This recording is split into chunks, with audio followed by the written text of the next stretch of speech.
నమస్తే, welcome to our channel. నేను సిరి. Recent టైమ్స్లో బాలీవుడ్ యాక్ట్రెస్ టబు అంటే కొన్ని తెలుగు సినిమాలు కూడా తను చేసింది.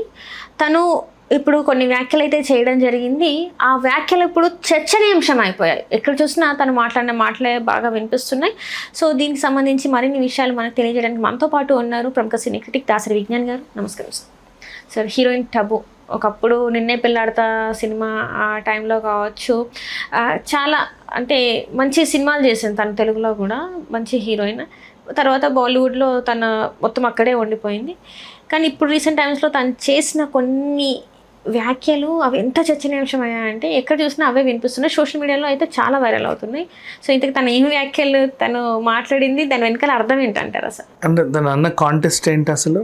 తను అన్న కాంటెస్ట్ ఏంటంటే I don't need a man, అంటే like I need a man in the bed, I don't need a man to marry అని చెప్పేసి మాట్లాడింది. I'm enjoying my single life అని చెప్పేసి మాట్లాడింది. అంటే ఎక్కడ ఏదైనా ఇంటర్వ్యూలో వీడియోలో నందా లేదా ఎక్స్లో ఏమైనా రాసుకుందా? అంటే నార్మల్గా ఒక పోస్ట్ లాగా వచ్చింది. నాకు ఈ సోర్స్ ఎక్కడ ఆవిడ అనిందో తెలీదు, బట్ నువ్వు అడిగావు కాబట్టి అన్నదానికైతే చెప్తా. వాట్ హ్యాపెండ్, ఆ contest meaning not only Tabu, ఒక మహిళ అనింది అనుకుందాం. నాకు పురుషుడు పడక సుఖానికి మాత్రం అవసరమే, కానీ నాకు జీవితం భాగస్వామిగా నాకు అక్కర్లేదు. ఇలా కొంతమంది మాట్లాడతారు. వాళ్ళ ఉద్దేశం ఏంటంటే, ఇప్పుడు స్త్రీ పురుషుడు మనం ఇలా పుట్టాము అంటే ఖచ్చితంగా ఒక బంధం అనేది ఉంటుంది. స్త్రీకి పురుషుడు కావాలి, పురుషుడికి స్త్రీ కావాలి. వీళ్ళకంటే ఒక ఏజ్ వచ్చిన తర్వాత అందుకే మనం పెళ్ళిళ్ళు చేస్తారు, కలిసి ఉండాలని అనుకుంటారు. ఆ బంధం కోసమే పెళ్ళిళ్ళు చేస్తున్నారు. రేపటి రోజు పిల్లలు పుడతారు. తర్వాత వీళ్ళు ఎంత కాదనుకున్నా కూతురు ఒక ఏజ్ వచ్చాక దానికంటూ కొంచెం అవసరం, వీడికంటూ ఒక వయసు వచ్చాక ఏదో అవసరం, పెళ్లి చేస్తే వీళ్ళిద్దరు కలిసి జీవితాంతం ఉంటారు అని చెప్పి పెద్దలు పెళ్లి చేస్తున్నారు. కానీ పెళ్లి చేసుకున్న తర్వాత ఎవడు సుఖంగా ఉండట్లా. మోస్ట్లీ కొంతమంది, అందరూ సుఖంగా ఉండేవాళ్ళు ఉన్నారులే, కొంతమంది ఉండట్లా. ఏవో విభేదాలు తరచు అండ్ డామినేషన్స్, అరుపులు, కేకలు, విరుచుకోవడాలు, పడేసుకోవడాలు, మెంటల్ టార్చర్ ఎక్కువైపోయింది. ఓకేనా? ఈ బంధం ఎందుకు ముడిపడుతున్నారు? శోభనం అనేది ఎంత బాగా చేస్తారో కార్యంలాగా, అంటే ఆ ఒక్క కార్యం కోసము ఇంత గ్రాండ్ పెళ్లి చేసి తర్వాత లైఫ్ అంతా రోజు ఫోన్లలో అరుచుకోవడాలు, వంటింట్లో తిట్టుకోవడాలు, హాల్లో కూర్చొని అరుచుకోవడాలు, వాడు ఏం చేస్తున్నాడో అన్న టెన్షన్తో వీళ్ళు ఏం చేస్తున్న టెన్షన్తో వాళ్ళ పర్సనల్ లైఫ్ని, ప్రొఫెషనల్ లైఫ్ని మర్చిపోతున్నారు దీనివల్ల. ఇలాంటిది అక్కర్లేదు అనుకునే వాళ్ళు, ఇప్పుడు మగాడు అవసరం అంతవరకే కదా, కావాలంటే అంతవరకే, నాకు అవసరమైతే నేను అంతవరకు ఉంటా, కానీ జీవిత భాగస్వామిగా నాకు ఎవడక్కర్లే అనే ఒక స్టేట్మెంట్ పాస్ చేసింది. దీంట్లో నాకు తప్పు పట్టడానికి అయితే ఏమనిపించలే. నీకేమన్నా అనిపించిందా? అంటే తప్పు పట్టడానికి అంటే ఇప్పుడున్న జనరేషన్ మామూలుగానే అసలు ఆగట్లేదు.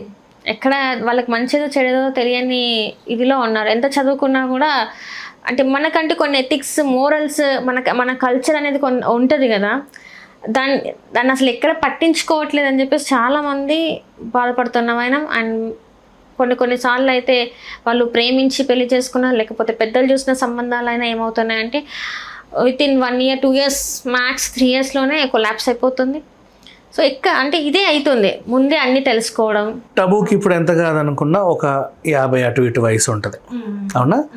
ఆవిడ అమ్మా నాన్నలు పెళ్ళిళ్ళు చేసుకున్నప్పుడు సమాజంలో ఇవేవి లేవు. భార్యాభర్తలు కలిసి 100 ఏళ్ళు ఉన్నారు. అవును, తెలుసా? ఆవిడ 101 ఏళ్ళంట, వాళ్ళ ఆయనకి 107 అంట. అట్లాంటి కపుల్స్ చూసాం. 80లు 90లు ఉన్నారు టబు వాళ్ళ అమ్మా నాన్న ఉన్నప్పుడు. టబు జీవిత కాలంలో ఆవిడ ఎంట్రీ ఇప్పుడు ఈ 80s 90sలలో చాలా విడాకులు చూసింది, అవునా?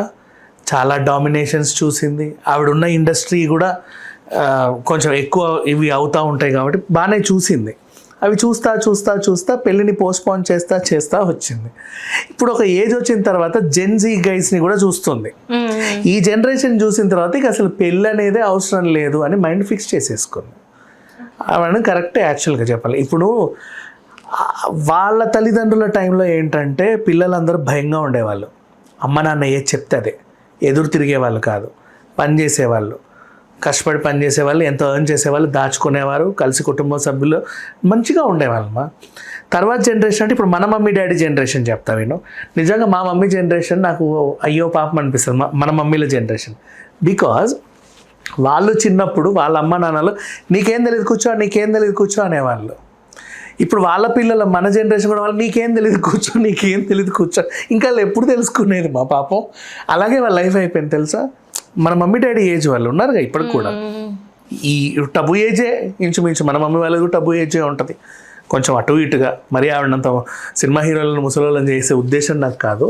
బట్ ఎందుకు ఆవిడ వయసు గురించి ప్రస్తావించారంటే ఇది, చిన్నప్పుడు వాళ్ళ పేరెంట్స్ దగ్గర అడిగమని సరేనమ్మా నాకేం తెలియదులే అనేవాళ్ళు. వీళ్ళు పెరిగాక ఇప్పుడున్న పిల్లలకి ఫోన్లు వచ్చి అయ్యొచ్చి ఇయ్యొచ్చి అన్నీ వచ్చేసేసరికి వీళ్ళు తల్లిదండ్రులను అనడం నీకేం తెలియదు కూర్చో, మీకేం తెలియదు కూర్చో అని.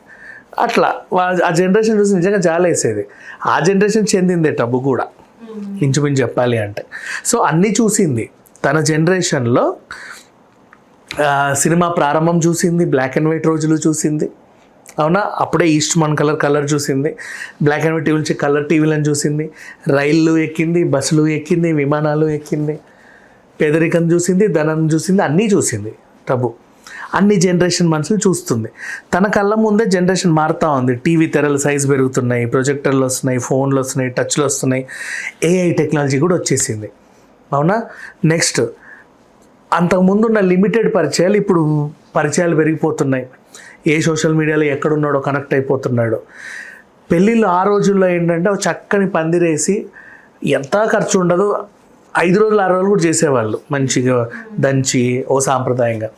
ఇప్పుడు డెస్టినేషన్ వెడ్డింగ్స్కి వెళ్ళి ఫోటో షూట్, ఆ షూట్, ఈ షూట్ అన్నీ చేసేస్తాం. మనం గతంలో మాట్లాడుకున్నట్టు ఆల్బమ్ ఇంటికి వచ్చే లోపే విడిపోతున్నారు, అవునా. లేదా ప్రతి ఫోటో తిప్పే లోపే విడిపోతున్నారు. ఇంకెందుకు ఇది అనుకోండి. తర్వాత పోనీ విడాకులు తీసుకున్న తర్వాత ఏమన్నా ఉన్నారంటే ఏమీ లేదు, జీరో. మొత్తం వాళ్ళ జీవితం అంతా అనవసరంగా నేను ఒకడిని ఎందుకు పెళ్లి చేసుకోవాలి, బాగున్న నా జీవితంలోకి ఆడో మగో, నేను ఓన్లీ టబు గురించి అట్లా మగాడికి లైఫ్ అయినా సరే ఇంకో మనిషిని తెచ్చి అంటి పెట్టుకోవడం ఎందుకు, కొన్ని రోజులు పడక సుఖం కోసం కకృతి పడడం ఎందుకు, అవునా. ఆ తర్వాత మెంటల్ టార్చర్లు అనుభవించడం ఎందుకు, కొట్టుకోవడం ఎందుకు, తిట్టుకోవడం ఎందుకు, విడిపోవడం ఎందుకు, బాధపడడం ఎందుకు, ఫిజికల్గా మెంటల్గా స్ట్రెస్ అవ్వడం ఎందుకు. What is the reason? ఇదంతా చూస్తే ఒక దగ్గరే ఆగిపోయింది టబు పాయింట్ ఆఫ్ వ్యూలో. ఆ చిన్న పడక సుఖం దగ్గరే కదా ఇంత జీవితం ముడిపడి ఉంది. అది కావాలనుకున్నప్పుడు దాన్నే తీర్చుకోవచ్చు కదా. ఇంత పెద్ద జీవితాన్ని అనుభవించి మనిషిగా నేను ఈ తత్వాన్ని కోల్పోవడం ఎందుకు అని ఆలోచించిందేమో అని నేను అనుకుంటున్నా. మేబీ ఇట్లా ఆలోచించే వాళ్ళు చాలామంది ఉన్నారు. అంటే ఎందుకు ఇలా చెప్పగలిగాను అంటే నేను కూడా కొంతమందిని మనకు ఫ్రెండ్స్ కలుస్తూ ఉంటారు కదా, సింగిల్ లేడీస్, వాళ్ళు వెళ్ళి ఇప్పటికీ పెళ్ళి అవ్వకుండా ఉన్నవాళ్ళు. యాస్ దెమ్, వాళ్ళు ఇచ్చే ఆన్సర్స్ ఇవే. అందుకు నువ్వు టబు ఇలా అనిందంటే నేను ఇలా చెప్పగలిగా. ఆవిడ ఉద్దేశం ఏంటో నాకు తెలియదు, ఇదే ఆన్సర్ చెప్పారు. లేదు అంటే ప్రేమించి పెళ్లి చేసుకున్నా లేకపోతే నార్మల్గా పెళ్లి చేసుకున్నా ఏదో ఒక ఇంటెన్షన్, వాడికి కూడా ఆ ఇంటెన్షన్ కొన్ని రోజులే ఉంటుంది. తర్వాత పెళ్ళైన కొత్తల్లో ఉన్నట్టు ఉండట్లా. మనకు అవసరమైనప్పుడు వాళ్ళు మన పక్కన ఉండరు. తర్వాత ఏంటంటే మనం ఆలోచించి ఏదైనా ఎక్స్పెక్ట్ చేస్తే ఎక్స్పెక్టేషన్ అక్కడ నుంచి రాదు. దాంతో మళ్ళీ మనమే డిప్రెస్ అవుతాం. మనం ఎందుకు ఆలోచించాలి, ఎందుకు డిప్రెస్ అవ్వాలి? అసలు క్యారెక్టరే లేకపోతే నేను ఆలోచించను, డిప్రెస్ అవ్వను. ఆ క్యారెక్టరే లేకపోతే నేను గొడవ పడను. ఆ క్యారెక్టరే లేకపోతే నేను అరవను, కరవను, ఏమీ చేయను అన్నట్టుగా తన లైఫ్ని తను లీడ్ చేసుకుందాం అనేసి అనుకుందేమో అని నాకు ఈ పోస్ట్ ద్వారా అర్థమైంది. Right right, thank you so much. Hello, Telugu రాజ్యం ఛానల్ చూస్తున్నారా? సామాజిక, రాజకీయ, జీవన చిత్రణే తెలుగు రాజ్యం. అతిశయోక్తులు, అసత్యాలు ఉండవు. రాజకీయ కోణం కాదు, ప్రజా కోణమే కొలబద్ద. తెలుగు రాజ్యం వీక్షణ మీ ఉత్తమ అభిరుచికి నిదర్శనం.